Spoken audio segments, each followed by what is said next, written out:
আসসালামু আলাইকুম ভিউয়ার্স, আজকে আমরা ইম্পারেটিভ সেন্টেন্সের ভয়েস চেঞ্জ দেখব। তো ইম্পারেটিভ সেন্টেন্স কাকে বলে? যে সব সেন্টেন্স দ্বারা কোনো কিছুর আদেশ, নিষেধ, অনুরোধ ইত্যাদি প্রকাশ পায়, অর্ডার প্রকাশ পায়, এগুলোকে ইম্পারেটিভ সেন্টেন্স বলে।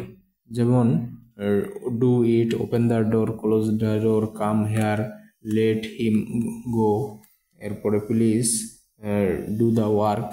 এসব হচ্ছে ইম্পারেটিভ সেন্টেন্সের এক্সাম্পল। তো আমরা ডু ইট এই সেন্টেন্সটির কিভাবে ভয়েস চেঞ্জ করব, সেক্ষেত্রে এই ধরনের যদি প্রথমে মেইন ভার্ব আসে, যেমন open the door, do it, do the same, সেক্ষেত্রে প্রথমে লেট বসাতে হবে, তারপরে ভার্বের পরের যে অংশটুকু আছে যেমন ইট, এটা বসাতে হবে, লেট ইট। এরপরে ভার্বের পূর্বে একটি বি বসাতে হবে, তাহলে বি, এটা ডাইরেক্ট বি, কোনো মানে বি যেমন ভার্ব আছে am, is, are, was, were, তো এটা এরূপ না। এরপরে যে ভার্বটা আছে এটার পাস্ট পার্টিসিপল ফর্ম বসাতে হবে, যেমন ডু এর পাস্ট পার্টিসিপল ডান, তাহলে লেট ইট বি ডান। এরপরে 2 নম্বর এক্সাম্পল, যেমন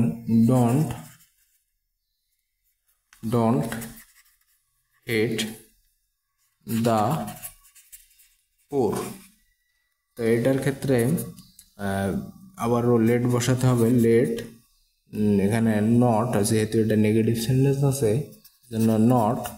এরপরে ভার্বের যে পরের অংশ অবজেক্টটা এখানে বসবে, pour, let not pour B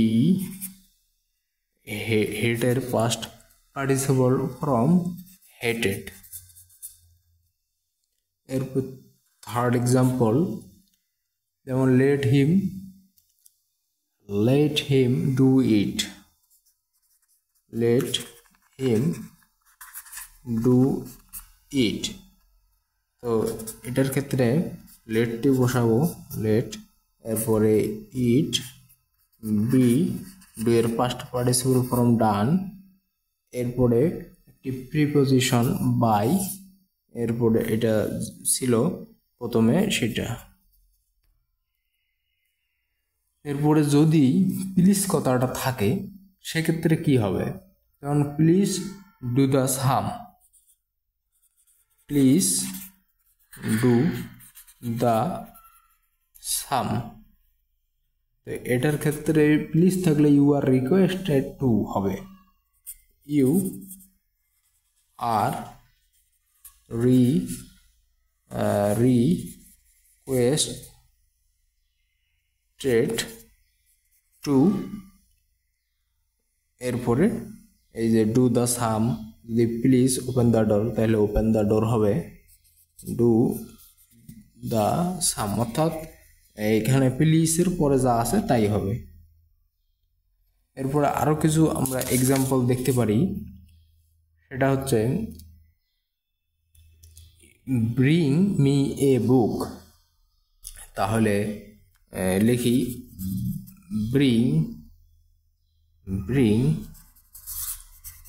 me a book. Bring মানে নিয়ে আসো, আমার জন্য একটি বই নিয়ে আসো। তাহলে এটার লেট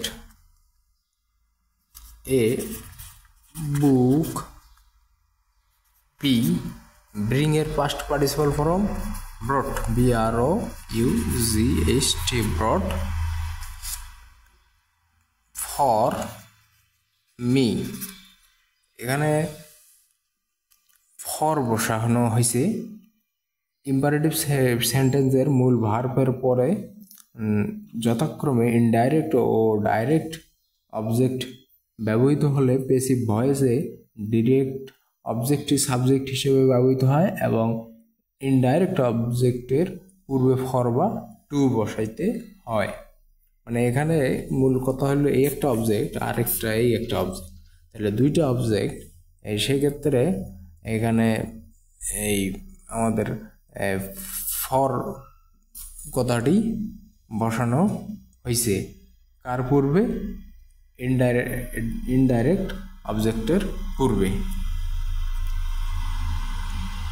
এরপর একটি উদাহরণ, give me the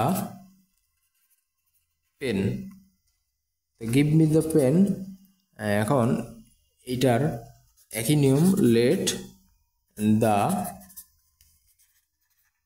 pen be গিভের ফার্স্ট পার্টিসিপাল ফর্ম গিভেন, এখন টু মি।